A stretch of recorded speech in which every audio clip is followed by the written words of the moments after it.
Muy bien, hermanos, como lo hacemos cada domingo, hermanos, que venimos con el propósito de escuchar la palabra de Dios.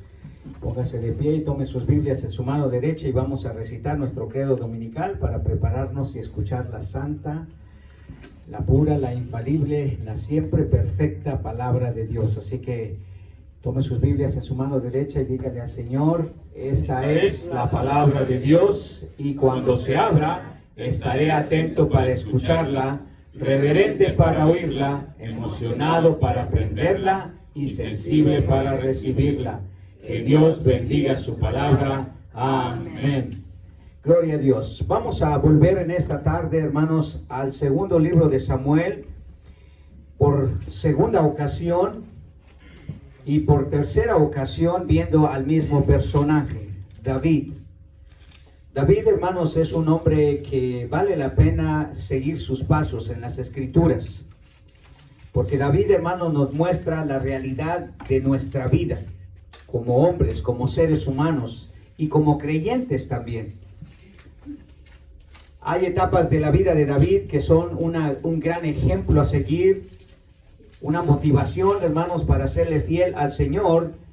Pero algunas etapas de su vida también son un buen ejemplo para evitar, para tener mucho cuidado y para tener mucha precaución en nuestra vida cristiana.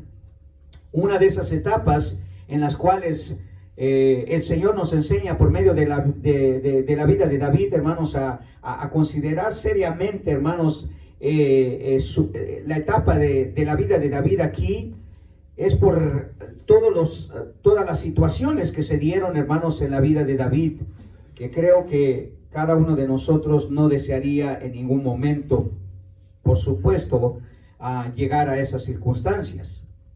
En el segundo libro de Samuel, en el capítulo 11, en el versículo 1 hasta el 27, todo el capítulo en sí, encontramos, hermanos, la triste, la vergonzosa situación de David, hermanos, con el pecado, específicamente con el pecado de adulterio, con el pecado de fornicación, con el pecado de la hipocresía, la falsedad, la cobardía y el asesinato. Y nos damos cuenta, hermanos, que al solo leer el texto de las Escrituras, nos damos cuenta que este David que estamos observando en estos versículos son un David que están muy lejos de ser el David que encontramos en los primeros capítulos de el segundo libro de Samuel, el de Reyes y el de los Salmos. Pero ni aún así, hermanos, es importante que consideremos algunos de las circunstancias de la vida de David, porque eso nos ayuda a poder apreciar más la obra que el Señor hizo en él. No tanto lo que él hizo, pero la obra que el Señor hizo en él. Vamos a iniciar nuestra lectura en el versículo 6, dado que la semana pasada abarcamos los versículos 1 al 5, donde nos dimos cuenta que el descuido del pecado de David, hermanos, fue terrible. Se olvidó que estaba en momentos de guerra, en una guerra que es sin tregua, en una guerra que es 24 horas al día, ¿verdad? Se olvidó, hermanos, que la tentación hay que pararla, hay que ser radical con ello. Descuidó, hermanos, el hecho de que estaba constantemente asediado por el pecado. Pero en los versículos 6 hasta el versículo final, hasta el versículo final del capítulo, nos damos cuenta, hermanos, los resultados de ese descuido.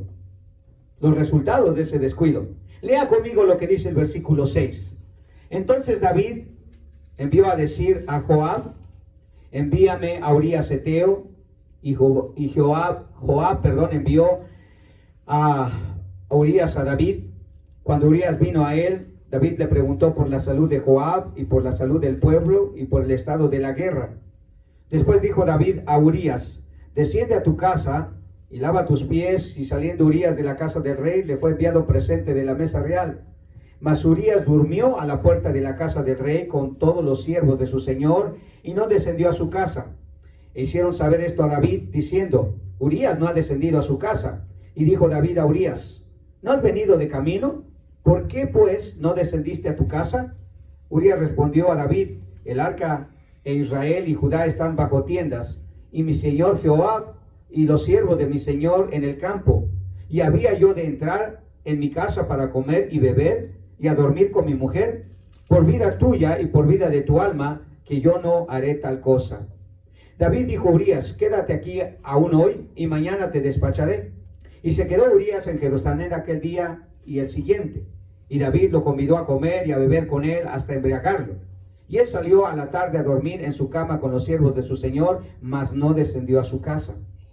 Venida la mañana escribió a David a Joab una carta, la cual envió por mano de Urías. Y escribió en la carta diciendo, poned a Urías al frente en lo más recio de la batalla y retiraos de él para que sea herido y muera.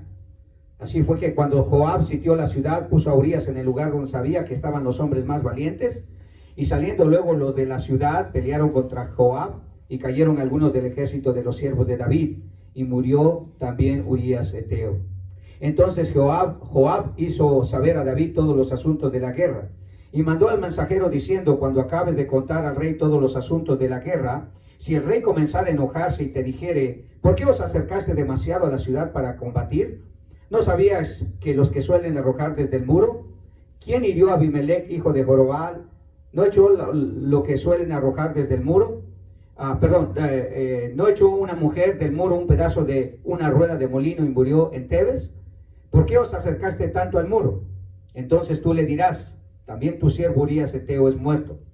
Fue el mensajero y llegando contó a David todo aquello que Joab le había enviado. Y dijo el mensajero a David, prevalecieron contra nosotros los hombres que salieron contra nosotros al campo. Bien que nosotros les hicimos retroceder hasta la entrada de la puerta, pero los flecheros tiraron contra tus siervos desde el muro, y murieron algunos de los siervos del rey, y murió también tu siervo Urías Eteo. Y David dijo al mensajero, así dirás a Joab, no tengas pesar por esto, porque la espada consume. Ora uno, ora otro, refuerza tu ataque contra la ciudad hasta que la rindas. Y tú, aliéntate. Oyendo la mujer de Urías que su marido Urías era muerto, hizo duelo por su marido y pasó el luto. Envió David y la trajo a su casa, y fue a ella su mujer y le dio a luz un hijo. Mas esto que David había hecho fue desagradable ante los ojos de Jehová. Tomen asiento, por favor, hermanos, asiento. El comentarista bíblico, hermanos, Grantley Morris, observó esto en una ocasión. Cito, él dijo esto: el fuego puede producir una cálida temperatura o una siniestra destrucción incontrolable. Todo depende bajo el control de quien esté. Los deseos naturales son similares. Pueden brindar un placer beneficioso al cuerpo o un deseo incontrolable que puede destruir la vida. Ningún deseo que Dios puso en nuestro ser, hermanos, es malo en sí. Todo depende, como dice Grantley, si está controlado o no. Si está controlado o no. David, hermanos, fue un hombre de muy buenos y nobles deseos. Pero no todos fueron correctamente controlados. Aquellos que no fueron controlados arruinaron gran parte de su vida. Tal como él lo describe en su confesión de este pecado terrible que él cometió con Betsabé, la mujer de uno de sus mejores soldados. La descripción de David en ese Salmo 51, hermanos, nos habla de David viendo ahora las consecuencias que arruinaron gran parte de su vida debido a la falta de control de sus deseos. David, hermanos, pasa de ser un hombre que agrada a Dios, que adora a Dios, que se deleita en Dios, que quiere hacer la voluntad de Dios, que sirve a Dios, que honra a Dios, que busca a Dios, que le canta a Dios, a ser un hombre completamente distinto. Un hombre en el cual, hermanos, hace aquellas cosas inimaginables, hermanos, de alguien con las características de David. Un hombre que adora a Dios en todo momento. Un hombre que el mismo Dios lo describe como el hombre tras el corazón de él. Todo porque David, hermanos, no supo en algún momento controlar aquellos deseos que Dios había puesto en su ser.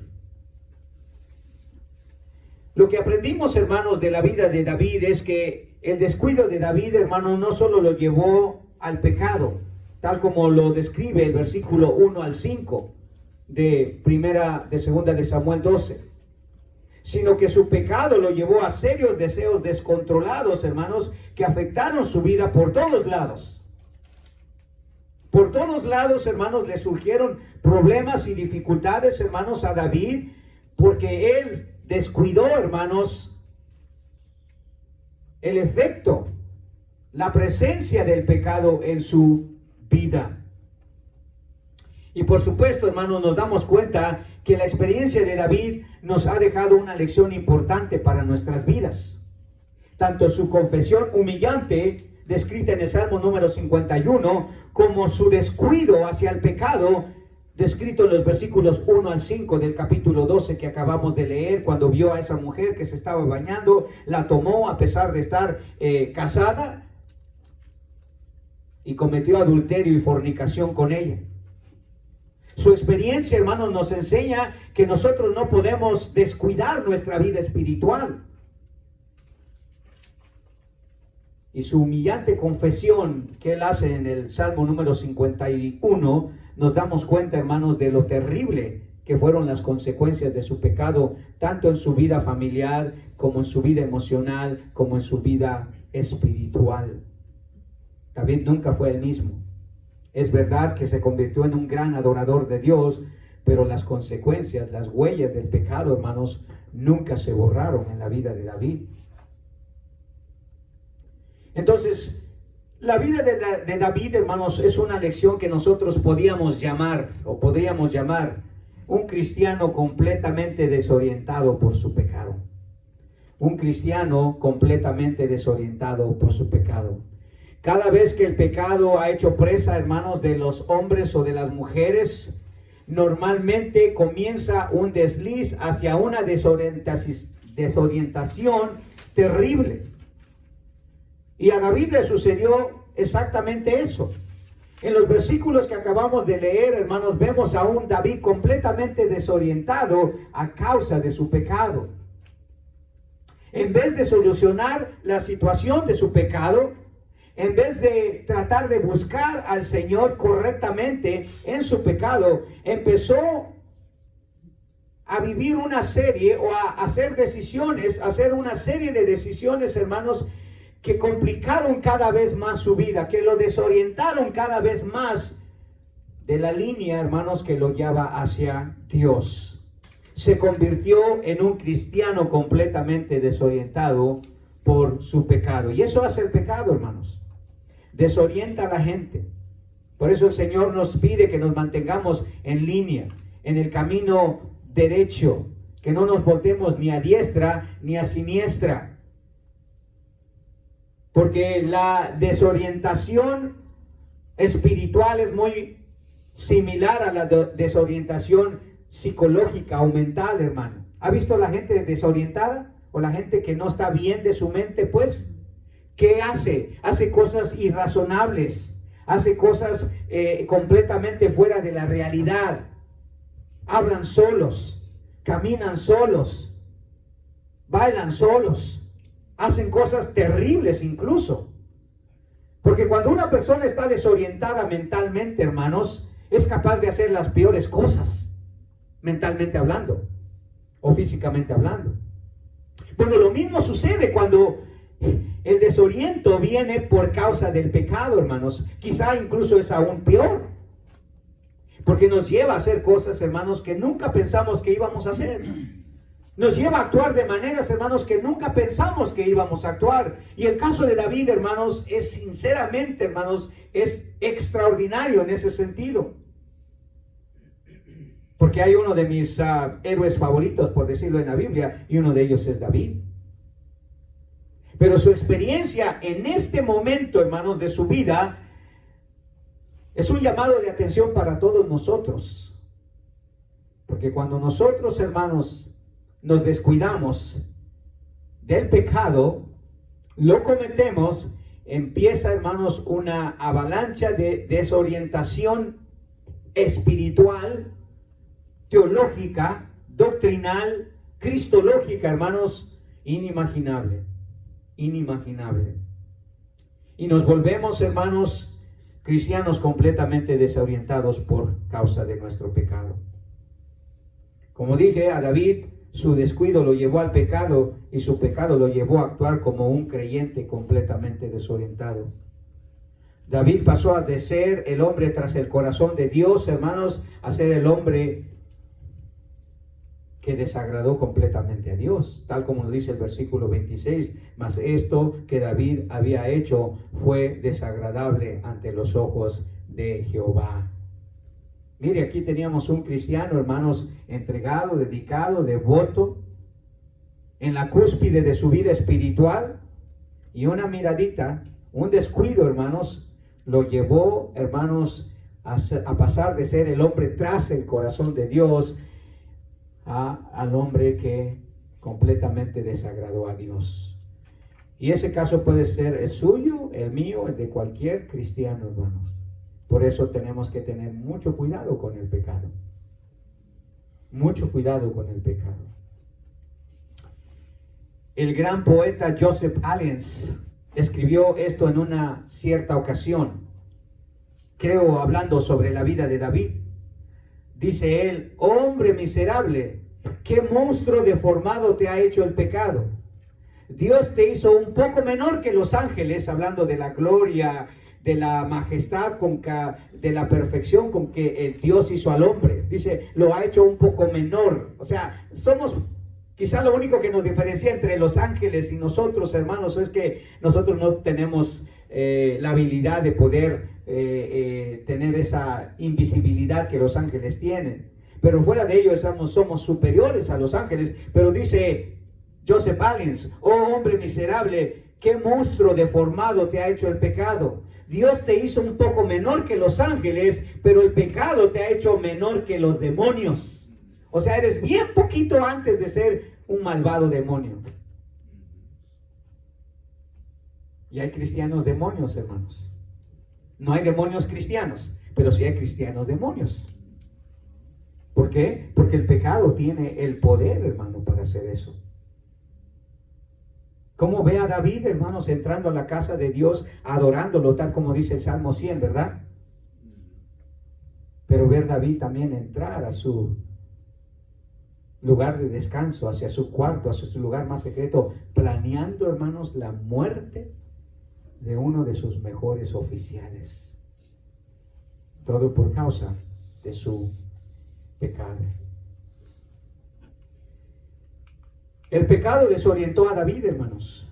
Actuó de maneras atroces, de maneras malvadas, y le causaron grandes sufrimientos. Grandes sufrimientos, hermanos. Y el desequilibrio mental y espiritual de David lo llevaron a tratar con su pecado de 5 maneras completamente desorientadas.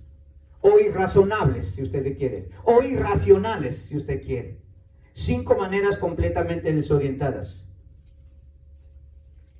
No es el David que encontramos en el Salmo 51 haciendo una humillante confesión de su pecado, tomando la responsabilidad de su pecado, asumiendo la culpa de su pecado, reconociendo la maldad de su corazón, sino no, aquí vemos a David completamente desorientado, hermanos, irracional, actuando de maneras malvadas y atroces, hermanos, que no podríamos imaginar a David en el cielo, con toda esta gama de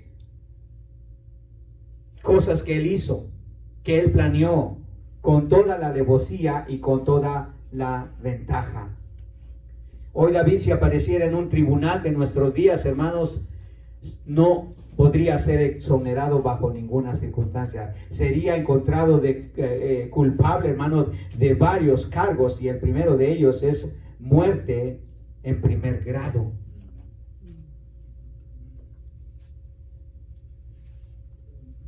Pero si usted leyó conmigo con atención y se fijó algunos detalles, hermanos, se fijó en algunos detalles, vemos cómo David, hermanos, y no son 5, son 6 maneras, ¿ok? No sé por qué dice allí 5. Creo que Abby cometió el error ahí. No, no es cierto. No es cierto, por supuesto que no. Eso fui yo. Pero 6 maneras completamente desorientadas.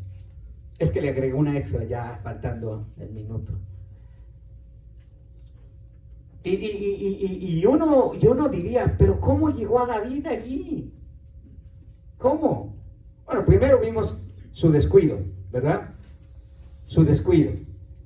Pero ahora vemos, hermanos, a un David ya en el pecado, completamente desorientado, empezando a actuar y hacer cosas, hermanos, que obviamente cada vez lo fueron hundiendo más y más, hasta el punto donde no había ya retroceso. Tanto retroceso que el Señor dijo, lo que tú has hecho en secreto, yo lo voy a hacer público. Sí, Dios no nos hace público nuestro pecado, hermano. ¿Se te da cuenta? Hoy en día, hermanos, Dios no hace público el pecado. Hay veces las consecuencias de él sí se notan, o al menos se saben, muchas de ellas no. Pero a David, hermano, Dios le dijo de manera directa, de manera enfática, de manera grotesca, le dijo, lo que tú hiciste en secreto, yo lo voy a hacer público. Y las consecuencias de ello, obviamente, David las tuvo que llevar. Pero vemos 6 maneras completamente desorientadas que David trató con ellas, y obviamente porque son varias, pero son fáciles de explicar, son fáciles de ver, hermanos, podemos observarlas en esos versículos del 6 hasta el 27. ¿Cuál fue la primera forma completamente desorientada, hermanos, que David trató con el pecado? Y muchas veces esas van a ser la manera como el cristiano quiere tratar con su pecado. Si está desorientado, ¿verdad? Si no sigue las reglas de la palabra de Dios. Y es triste, hermano, porque cuando el pecado viene y uno le cita la palabra de Dios a la gente, no la quiere recibir, no la quiere ver. Es como aquel desorientado mentalmente en la calle, ¿verdad? No quiere ver la realidad. No quiere ver que no hay nadie hablando a su lado. Y hermanos, es triste, pero así sucede. Pero la primera forma completamente desorientada que David trató con su pecado, hermanos, las vemos en el versículo 6 al 8. Y esa es pensar, hermanos, que la culpa del pecado puede mitigarse con otras buenas intenciones. Con otras buenas intenciones. Noten lo que dice el versículo 6 al 8. Entonces David envió a decir a Job, envíame a Urías Eteo. Y Job envió a Urías a David. Cuando Urías vino a él, David le preguntó por la salud de Joab y por la salud del pueblo y por el estado de la guerra. Después dijo David a Urías, desciende a tu casa, lava tus pies. En otras palabras, quería, hermanos, mitigar la culpa de su pecado haciéndole un bien a Urías. Queriendo, hermanos, que Urías fuera con su mujer, se acostara con él. Sí sabe por qué, ¿verdad? Porque ya la mujer le había dicho, estoy embarazada. Y David dijo, bueno, puedo mandar a traer Urías, puedo cubrir mi pecado, y aparte de eso le hago un bien a Urías. Ha estado en la guerra por varios meses, no ha visto a su esposa, no ha dormido con ella, seguramente él tiene necesidades físicas, le voy a hacer un favor, por no decir que él se estaba haciendo un favor él mismo. Pero hermanos, el pecado o la culpa del pecado no se puede mitigar con otras buenas intenciones. Con otras buenas intenciones. A veces los cristianos, hermanos, pensamos que haciendo otras buenas cosas vamos a mitigar la culpa del pecado. La única manera de tratar con la culpa del pecado es lo que hizo David en su confesión vergonzosa. ¿Qué dijo él? ¿Se acuerda lo que dijo David en el Salmo 51? Bueno, vamos a verlo. Esa es la única manera de mitigar la culpa del pecado, hermanos. No hay otra manera. Pero David pensó, hermanos, que podía mitigar la culpa de su pecado. ¿Cómo? Haciendo otras buenas cosas.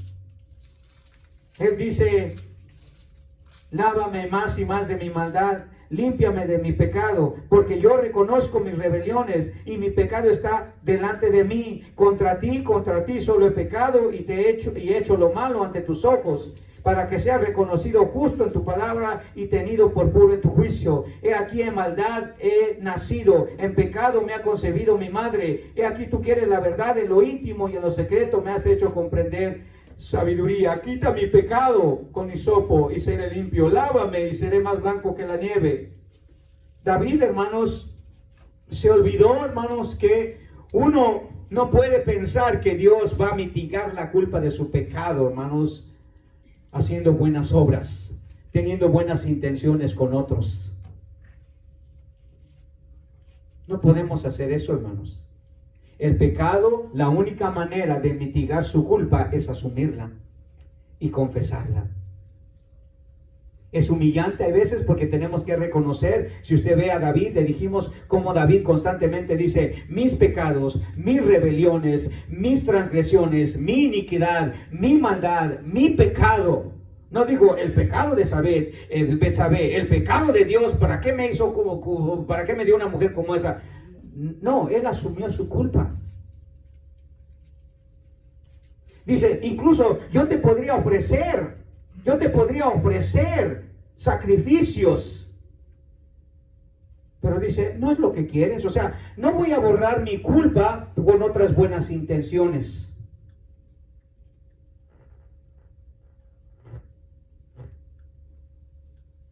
Los religiosos del tiempo de Israel, hermanos, o en los tiempos de David, ellos pensaban que podían mitigar la culpa de su pecado haciendo otras buenas cosas. El profeta Miqueas dijo esto, no lo busque, está en Miqueas 6:7, solo anótelo, pero escuche bien lo que dice el pueblo, ¿verdad? Un pueblo que estaba cargado de pecado, hermanos, cargado de culpa por haber abandonado a Dios y haberse rebelado a Dios. En Miqueas 6:7, el profeta Miqueas da una serie de preguntas retóricas. Dice, ¿se agradará Jehová de millares de carneros o de 10,000 arroyos de aceite? ¿Qué usted piensa? Si hay pecado en nuestro corazón, ¿se va a agradar, dice el Señor, de millares de carneros o de 10,000 arroyos de aceite? ¿Se agradará el Señor?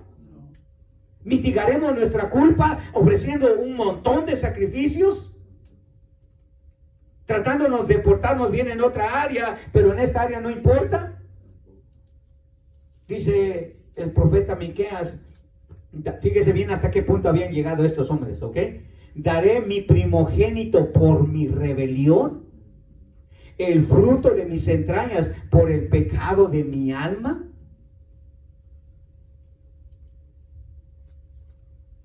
Estaban completamente desorientados. Ellos pensando que haciendo un sacrificio superior iban a mitigar su pecado. No, hermanos.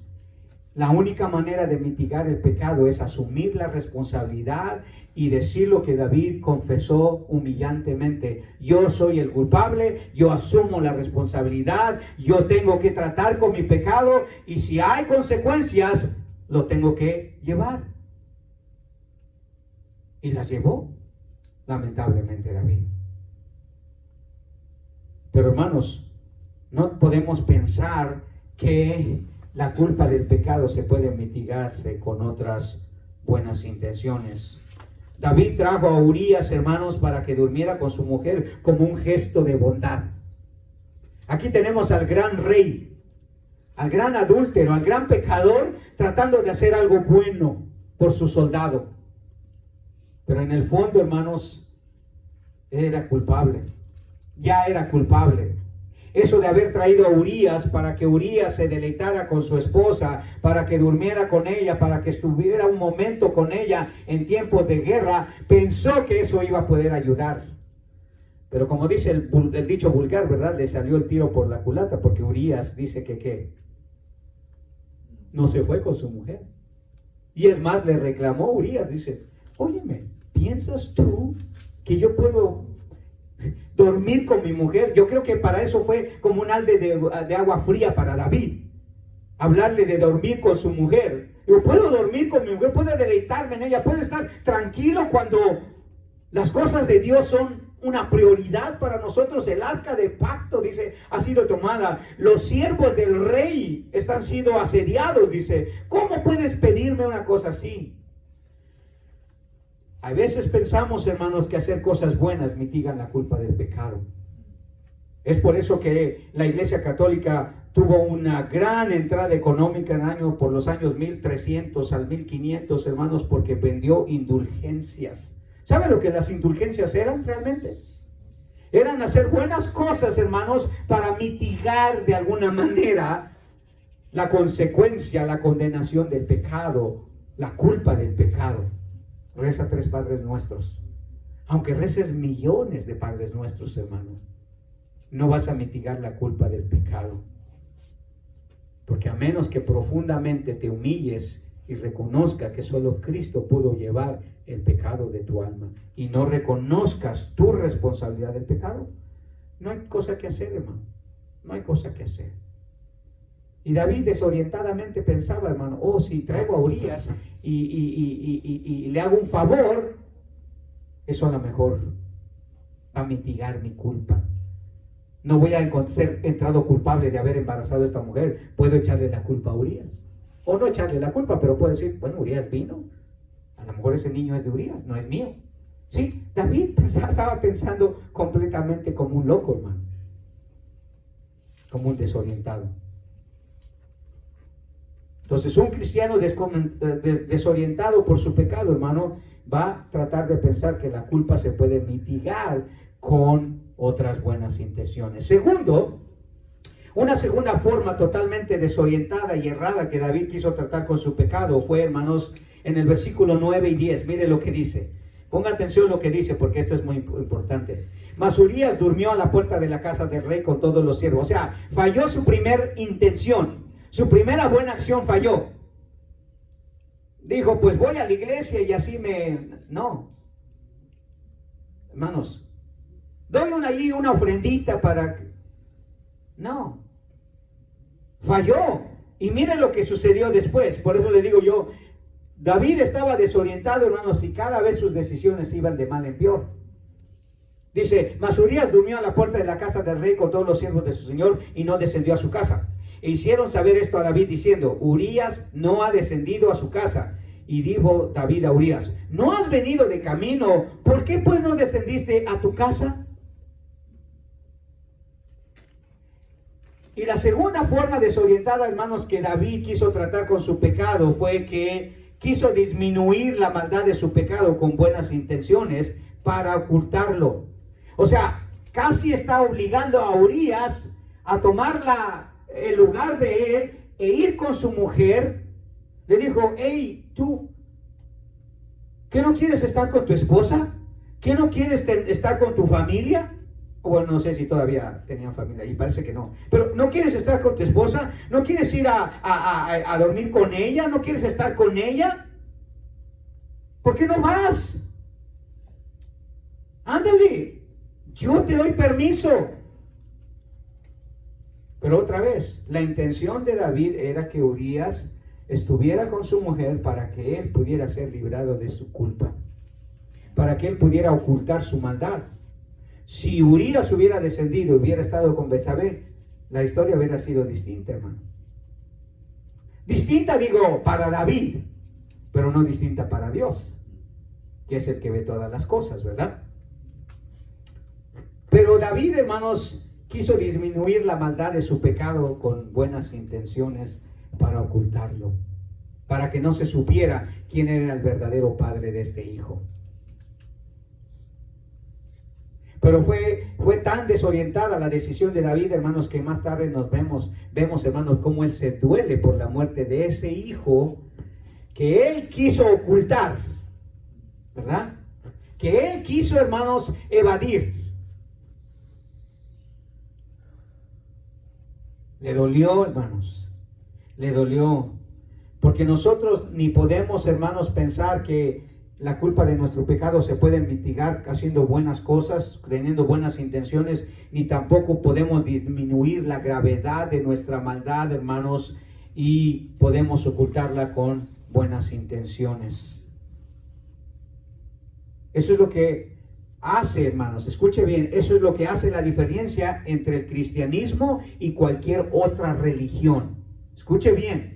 Eso es lo que hace la diferencia entre el cristianismo y cualquier otra religión. En cualquier otra religión usted puede ocultar su maldad, cubrir su pecado, haciendo cosas que la religión le manda a hacer.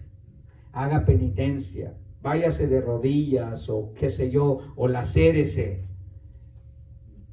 Y el Señor así va a perdonar su pecado. No vemos eso en David, hermanos.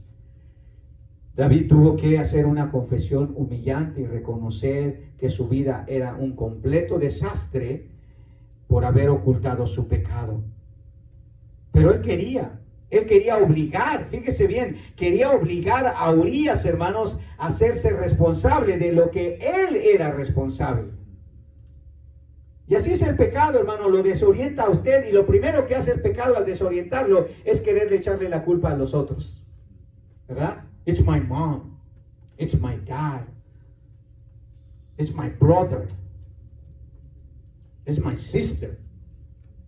No, hermanos, David no podía haber hecho eso porque sabía las consecuencias que iban a venir.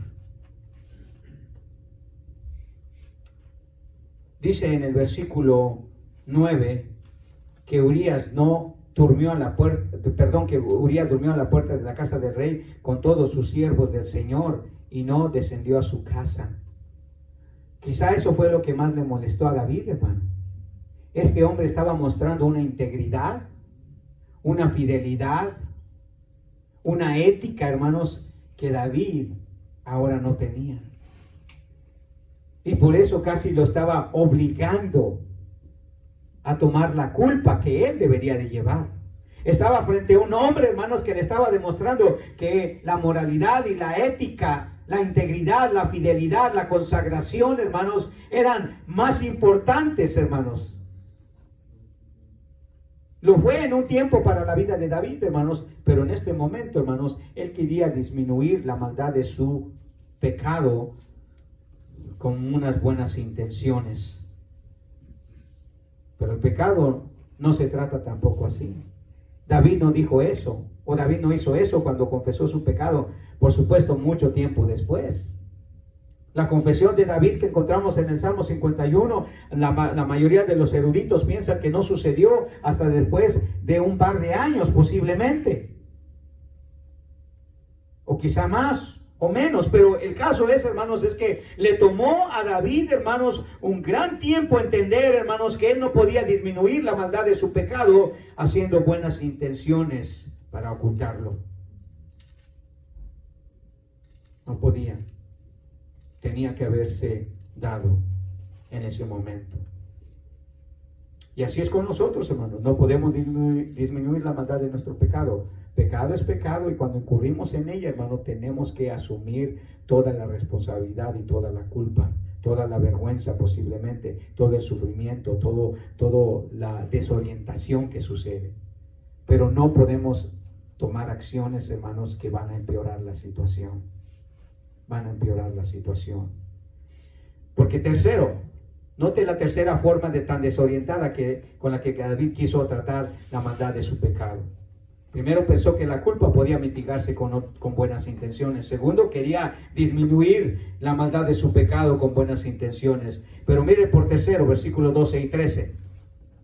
Y David dijo a Urías: quédate aquí aún hoy y mañana te despacharé. Y se quedó Urías en Jerusalén aquel día y al siguiente. Y David le convidó a comer y a beber con él hasta embriagarlo. Ya no solamente lo quiso, hermanos, animar a ocultar su pecado, a mitigar su culpa por medio de Urías, sino ahora lo quiso manipular. Y le tendió una trampa, por así decirlo. Y esa es otra manera tan desorientada, hermanos, de tratar con nuestro pecado. Manipular a otros para no sentir todo el peso de su pecado. Manipular a otros para no sentir el peso de su pecado. Dice que David lo convidó a comer y a beber con él hasta embriagarlo. ¿Qué cree que quería David? Que este hombre más tarde se sintiera él culpable. Que él llevara la culpa de él. Y dice que lo embriagó, o sea, lo dejó para que él pudiera hacer con él lo que él quería. Lo manipuló en cierta manera. Y hay veces, hermanos, nosotros Podemos caer en el desatino, hermanos, en la irracionalidad de querer manipular a otros para no sentir el peso de nuestro pecado. Y eso especialmente lo tratamos de hacer a través, como David dice, que trató de que este hombre, hermanos, fallara su integridad, fallara sus promesas, fallara su devoción. Pero vemos, hermanos, que este hombre se mantuvo firme. Dice, y él salió a la tarde a dormir en su casa, siervos de su señor, mas no, por segunda vez, se repite en la misma integridad, mas no descendió a su casa. No se dejó manipular por David, hermanos. David tuvo que enfrentar esa situación, pero cada vez más y más desorientado David. Posiblemente no le salía de una manera, y no le salía de otra manera, y no le salía de otra manera, y ya vemos aquí quizá David frustrado y dijo, bueno, lo único que puedo hacer es emborracharlo, ir a acostarlo yo en su cama, decirle a Betsabé que se venga a dormir aquí para ver si así funciona la cosa. No se puede hacer eso, hermano, cuando hay pecado de por medio. Es una manera desorientada. Pensar, hermanos, que Dios va a tomar al culpable por inocente y al inocente por culpable. La Biblia dice que no, ¿verdad? Dios no va a tomar, hermanos, al culpable por inocente ni al inocente por culpable. Cada uno llevará su propia culpa. Y David aquí quería, hermanos, manipular a otros para que ellos sintieran el peso de su pecado y no él. Y hoy es muy común eso, hermanos. En las relaciones familiares, en las relaciones matrimoniales, en las relaciones de trabajo, nosotros queremos manipular a la gente para que cuando haya una falla en el trabajo, fue Manuel. ¿Yo qué hice? Pues acuérdense, usted tocó esa parte. Sí, pero nada más la toqué, pero ahí estaba. Hace poco me estaban culpando de un problema que se dio en el trabajo, porque nosotros ahí cada uno tiene su propia computadora, su propio escáner, su propia, ¿cómo se dice? Una tableta para poder ir a escanear productos y todo eso y así enviarlos. Alguien tomó mi tableta, ¿verdad? Y como mi tableta está automatizada, usted nada más hace login y ya entra porque ya están guardados mis códigos, porque nadie más debe de usar esa tableta, pero se arruinó una y todo eso. Y fueron al registro y vieron, fue Manuel, él fue. Dije, no puedo ser yo. Aquí dice tu nombre, sí, pero yo no vengo los lunes. ¿Para qué no borra su código? Digo, no tengo por qué borrarlo si es mi tableta. Y yo no vengo los lunes. ¿O sí? No, ¿verdad? ¿Sí? Queremos, hermanos, que otros quieran llevar el peso de nuestro pecado. No, hermano. Yo siempre he pensado que su culpa es su culpa y mi culpa es mi culpa. Pero no empecemos, hermanos, desorientadamente a pensar que el Señor va a disculparse con nosotros, porque mitad del problema fue No, hermano. No hay mitades de problema. No se pueden repartir los problemas. Su problema es su problema y mi problema es mi problema. Su pecado es su pecado y su pecado es su pecado. O mi pecado es mi pecado. No.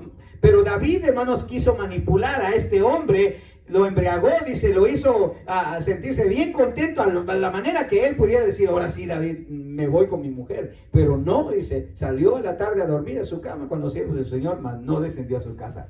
Esto ha de haber frustrado a David, hermano. Terriblemente. Terriblemente.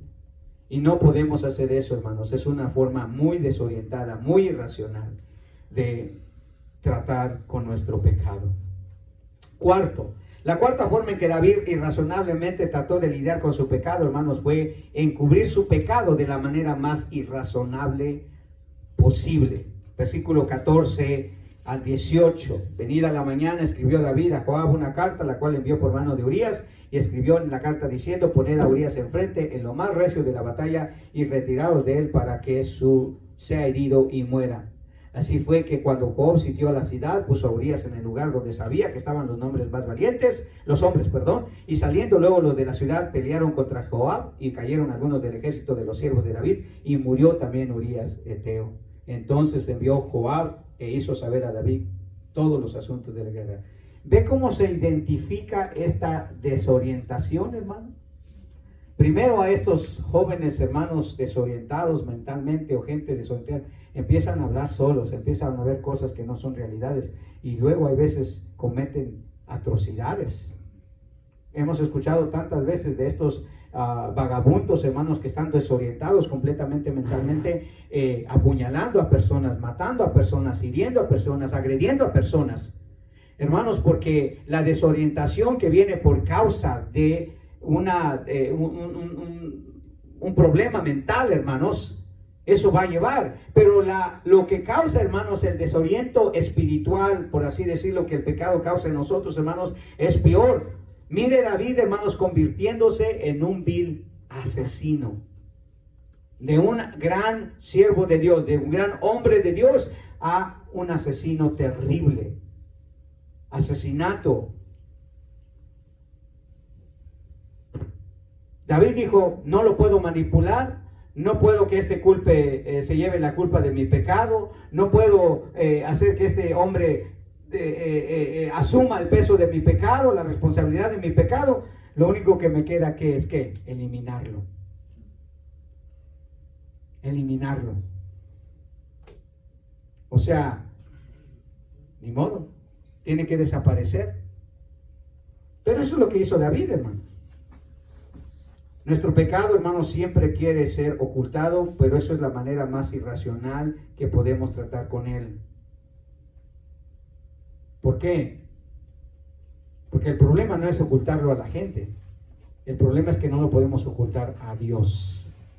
Y el Señor se lo dice allí en el siguiente capítulo de 2 de Samuel, capítulo 12, versículos 9 al 10. El Señor le dice eso a David, ¿verdad?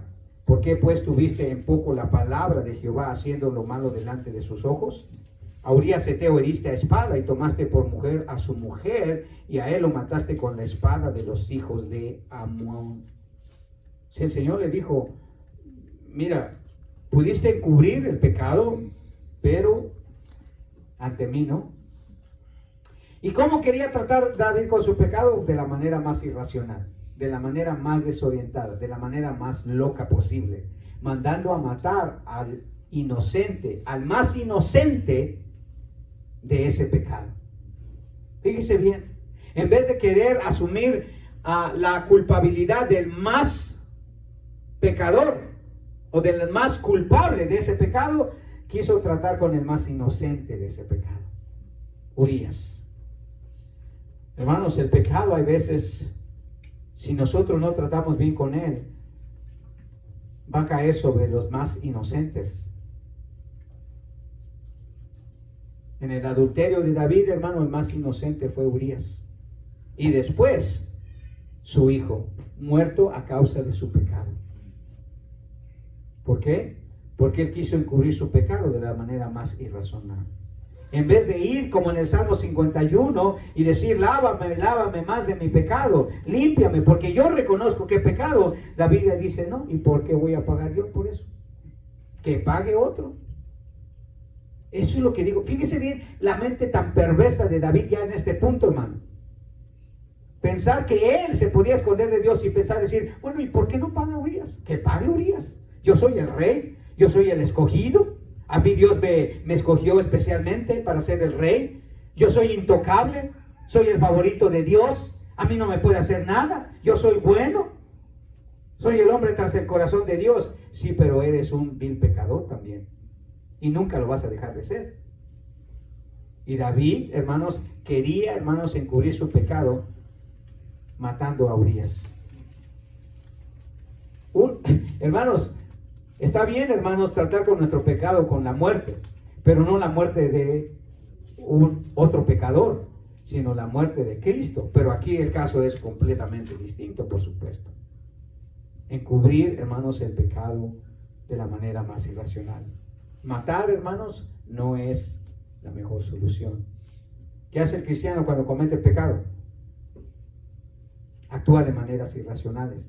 Ya no lee la Biblia, ya no viene a la iglesia, ya no adora a Dios. Se vuelve irracional lo que empiezan a hacer, hermano. Todo por causa del pecado, porque el pecado eso hace, hermano, nos hace pensar irracionalmente, tontamente, desorientadamente. No estamos pensando bien. Y eso es lo que sucedió. ¿Cómo se va a pensar él que él puede cubrir su pecado con la muerte de una persona inocente, culpando a una persona inocente, tratando de que otra persona inocente lleve el peso de su pecado? Eso es tonto, hermanos. Eso es irracional. Pero esa es la manera que David quiso tratar con su pecado.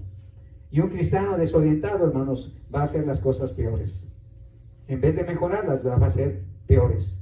Porque va a tratar de buscar salidas, hermanos, más fáciles, salidas más convenientes. Si el pecado no lo va a poner en una posición más conveniente a usted, más cómoda, más fácil, hermano. Le va a complicar la vida. Y esas son de las cosas que tenemos que asumir como responsable. Pero David no quiso. David no quiso pasar por la incomodidad, la vergüenza que significa el pecado, sino lo quiso encubrir, llevándose a inocentes de la mano o por los pies, como dice. Dos formas más para terminar. Quinto, la otra forma tan desorientada e irracional que David quiso tratar con su pecado, hermanos, fue fingir una sensibilidad hipócrita por las consecuencias de su pecado. Dice que en el versículo 22 fue el mensajero y llegó a contar a David todo aquello que a Joab le había enviado. Y dijo el mensajero a David: prevalecieron contra nosotros los hombres que salieron contra nosotros al campo, bien que nosotros les hicimos retroceder hasta la entrada de la puerta, pero los flecheros tiraron contra sus siervos desde el muro, y murieron algunos de sus siervos del rey, y murió también tu siervo Urías Eteo. Y David dijo al mensajero: así dirás a Joab, no tengas pesar por esto. ¿Por qué es esto? Por la muerte de Urías. Por la muerte de Urías. Porque la espada consume. Bueno, estamos en guerra, murió, ni modo. Ni modo. ¿Qué podemos hacer? Él se lo buscó. ¿De veras, David? Fíjese bien hasta qué punto llegó David, hermanos, de decir: ni modo, no tengas pesar por esto, porque la espada consume. Pero eso sí, ora uno, ora otro. ¿Sabe qué significa esa frase? ¿Qué quiso decir David con eso? Bueno, hay que confiar en el Señor y a seguir adelante. ¿Cómo vas a confiar en el Señor, hermano? ¿Cómo vas a querer aparentar una sensibilidad, hermanos, cuando sabes que tú eres el que provocaste esa situación y todavía, bueno, pues espero que el Señor me ayude? Sí, mientras estés en rebeldía con el Señor, mientras no asumas la culpa de tu pecado, la responsabilidad de tu pecado, ¿cómo puedes pensar, hermano, que el Señor va a escucharte? Dice: ora uno, ora otro, refuerza tu ataque contra la ciudad hasta que la rindas, y tú aliéntate. Joab acababa de perder a uno de sus mejores soldados, hermano, y ni siquiera sabía por qué. Solo sabía que David lo mandó a matar y ya. Fíjate, ha de decir Joab: ¿cómo me puede pedir que yo esté en oración, que yo me aliente cuando acaba de matarme a mi mejor soldado? ¿Por qué? No sé, pero David dice: no tengas pesar por esto, porque la espada consume, porque la gente se muere, porque la gente se muere. Y David, hermanos, fingió una sensibilidad hipócrita por las consecuencias de su pecado. Eso sí, estaba ahí mencionando a Dios. Eso es lo que hace a veces irracional o desorientar a los creyentes, hermanos. Pensamos que a veces, aún en nuestro pecado, Dios nos va a escuchar. Dice David, hermanos, que si yo hubiera guardado el pecado en mi corazón, el Señor no me escucharía. No va a escuchar, hermano, hasta que nosotros estemos a cuentas con Él. Por eso el Señor nos dice: venid y estemos a cuenta. Si vuestro pecado fuera como el carmesí, hermanos, no hay pecado que Dios no pueda perdonar. Entonces, ¿por qué en vez de confesarlo, en vez de arrepentirnos, por qué nosotros nos volvemos insensibles, hermanos?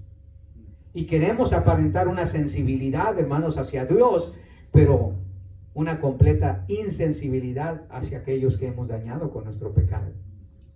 No podemos, hermano. Tenemos que reconocer nuestra culpa, tenemos que reconocer que dañamos a los demás, tenemos que reconocer que la causa del sufrimiento de los demás fue por nuestra culpa. Pero aquí David, hermanos, no le importó eso.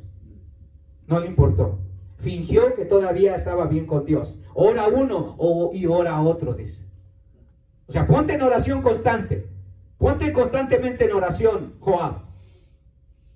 Pero no te preocupes por Urías. Esto pasa. La gente se muere en la guerra. Ni modo. La gente peca, pastor. La gente hace esto. Pues ni modo. No, hermanos. Cuando se trata de mi pecado, tengo que asumir la responsabilidad. Por último, la sexta forma desorientada que David quiso tratar con su pecado, hermanos, fue solucionar la gravedad de su pecado con decisiones completamente carnales. Y aquí está lo peor, ¿verdad? Aquí está lo peor. Fíjese bien lo que dice. Oyendo la mujer de Urías que su marido Urías era muerto, hizo duelo por su marido. Y pasado el luto, fíjese bien, David aquí no hace más, hermanos, que tratar de solucionar. Bueno, ni modo, ya maté al esposo, ya me acosté con su esposa, pues ahora, pues me la traigo para acá. Dice, envió David y la trajo a su casa y fue ella su mujer y le dio a luz un hijo. Mas esto que David había hecho fue desagradable ante los ojos de Jehová. ¿Cómo quiso solucionar David su pecado, hermanos? De manera totalmente desorientada. Quiso solucionar la gravedad de su pecado, hermanos, con decisiones completamente carnales. O sea, muy conveniente para él, muy a su favor para él. Pero ¿qué de Betsabé, hermanos? ¿Qué de Urías? ¿Qué de su hijo que iban a hacer? Los cristianos, hermanos, tendemos a desorientarnos cuando se trata de nuestro pecado. Buscamos soluciones carnales, las que sean más fáciles, las que sean más convenientes, las que sean menos mundanas, más mundanas. Y esa fue la manera que David quiso tratar con su pecado, pero el Señor le mostró que no debía ser así, hermanos. Porque el Señor le dijo, no, yo sé lo que tú has hecho y tienes que tratar bien con tu pecado. ¿Por qué? Porque hasta ese momento David, hermanos, estaba totalmente desorientado. No fue hasta así 1 año o 2 años después que David llega al Salmo 51 y nos muestra que él entendió, hermanos, que él estaba completamente desorientado a causa de su pecado y por eso tomó todas estas decisiones. Y por eso David clama, ten piedad de mí, oh Dios, conforme a tu misericordia, conforme a la multitud de tus bondades. Borra mis rebeliones. Pero no fue hacia ese momento que David, hermanos, empezó a tener una paz con Dios. Las consecuencias de su pecado vinieron. Eso no se va a poder evitar a veces, hermano. Pero lo que sí le puedo decir, hermanos, es que no podemos tratar con nuestro pecado de la manera que David lo trató. Él lo quiso hacer y sufrió las consecuencias. Nadie puede llevar la culpa de nuestro pecado, solo nosotros, hermanos. No hay ninguna buena obra que pueda tratar con nuestro pecado, hermanos. Solo la confesión humillante y sincera y arrepentida delante de Dios. No podemos dejar que otros carguen con el peso de nuestro pecado. Tenemos que asumir nuestra culpa. No podemos manipular a otros, hermanos, para que lleven nuestro pecado, y no podemos hacer decisiones irracionales, hermanos. Tenemos que ir a la palabra de Dios y encontrar qué es lo que Dios quiere que yo haga en cuanto a mi pecado. Y la primera de ellas, David tuvo que decir, pequé contra el Señor. Pequé contra el Señor. Padre Celestial, Señor, gracias por la vida de David, aunque tristemente ciertas etapas de su vida, Señor, no fueron las más dignas, no fueron las mejores, pero te damos gracias, Señor, porque eso nos pone en alerta, nos da un mensaje, Señor, que debemos de considerar seriamente, porque todos estamos expuestos, Señor, a la tentación, al pecado, al descuido, y actuar de manera desorientada, Señor, con nuestro pecado. Ayúdanos, Padre, a ser conscientes, a ver con claridad lo que tú quieres que hagamos, Señor, cuando el pecado se apodera de nosotros, cuando nosotros cometemos pecados, Señor. Y ayúdanos, Padre, a poder ser sinceros, a poder arrepentirnos, Señor, y tratar como David trató mucho tiempo después con su pecado, confesártelo, arrepentirnos, Señor, y asumir nuestra culpa. Sabemos que tú eres un Dios perdonador, Señor. Sabemos que tú le devolviste a David, Señor, el gozo y la alegría de su salvación y que lo seguiste usando. Aunque las consecuencias fueron catastróficas para su vida, Señor, sabemos que Él murió en paz contigo. Sabemos, Señor, que en muchas áreas de su vida tú lo ayudaste y lo bendeciste, Señor. Así que te pedimos, Padre, que podamos recuperar, Señor, ese deseo y esa devoción, Padre, por estar cerca de ti. Esas ganas, Señor, de vivir en santidad y de evitar el pecado hasta el máximo, Señor. Ayúdanos, Padre, a poder, Señor, realmente tratar con nuestro pecado tal como tú nos los mandas, Señor. Y que toda la honra y la gloria sean para ti. En el nombre de Jesús te lo pido. Amén. Vamos a ponernos de pie, hermanos. Mientras los hermanos vienen para recoger nuestras ofrendas, vamos a entonar un último canto al Señor. Y así vamos a estar despedidos para nuestra escuela dominical y nuestro break. Así que el Señor los bendiga. Adelante, hermanos.